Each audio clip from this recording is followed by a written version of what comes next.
Hello friends, welcome back to Chef in Me. இன்னைக்கு வீடியோல நம்ம பார்க்க போறது பொங்கல் ஸ்பெஷல் சக்கரை பொங்கல் எப்படி செய்யறதுன்றது தான். இது வந்து எங்க எல்லாருக்கும் ரொம்ப பிடிச்ச ஒரு பொங்கல் ரெசிபி. ரொம்ப டேஸ்டா இருக்கும். இதுல வந்து வெல்லத்துக்கு பதிலா சக்கரை ஆட் பண்ணிருக்கோம்.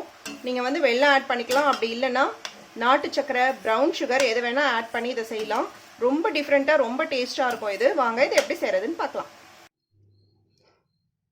இந்தியா கேட்டில் ஸ்வீட் செய்யறதுக்காகவே இந்த டைப்பில் ரைஸ் இன்ட்ரடியூஸ் பண்ணியிருக்காங்க. பாயசம், கீர், சக்கரை பொங்கல் இதெல்லாம் ஸ்வீட் டிஷ்ஷஸ் செய்யறதுக்காக. இதில் தான் நான் இன்றைக்கி சக்கரை பொங்கல் செய்ய போகிறேன்.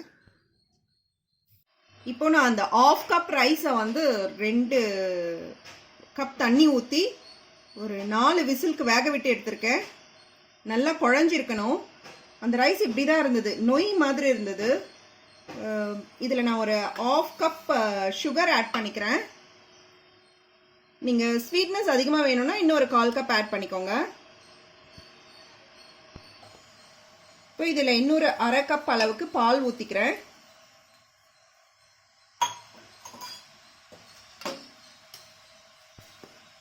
இதை நல்லா மிக்ஸ் பண்ணிடலாம்.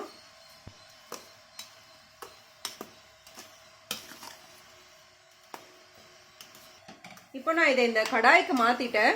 இதை கொஞ்ச நேரம் கொதிக்க விடலாம்.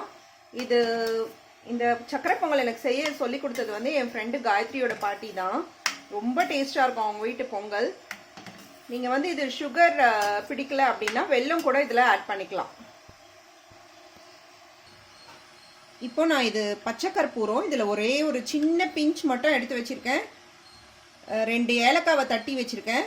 இதை இதில் ஆட் பண்ணிக்கலாம். இதை இதில் சேர்த்துக்கிறேன். கூட கொஞ்சம் ஒரு டேபிள் ஸ்பூன் பாலில் குங்குமப்பூ கரைச்சி வச்சுருக்கேன், அதையும் சேர்த்துக்கிறேன்.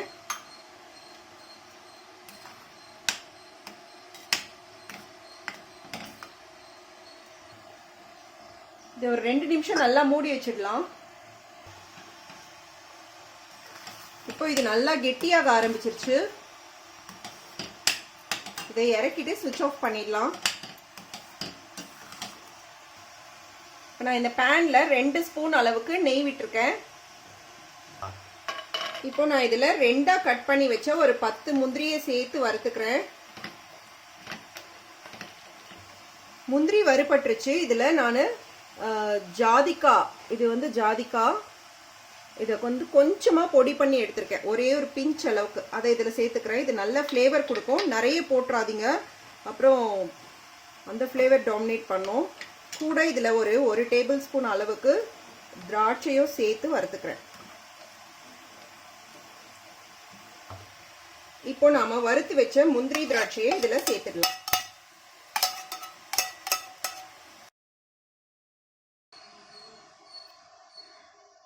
இதில் நீங்கள் வந்து குங்குமப்பூ இல்லை அப்படின்னா லைட்டாக அந்த கேசரி பவுடர் கூட கலந்து போட்டுக்கலாம். அவ்வளோதான் ஃப்ரெண்ட்ஸ், நம்மளோட ரிச்சான, க்ரீமியான, டேஸ்டியான சக்கரை பொங்கல் ரெடி. ரொம்ப வாசனையாக இருக்கும். இது ரொம்ப டேஸ்டாக இருக்கும். கண்டிப்பாக இதை செஞ்சு பாருங்கள் ஃப்ரெண்ட்ஸ். பிடிச்சிருந்தா ஷேர் பண்ணுங்கள். செஃப் இன் மீக்கு சப்ஸ்கிரைப் பண்ணுங்கள். தேங்க்யூ ஃபார் வாட்சிங்.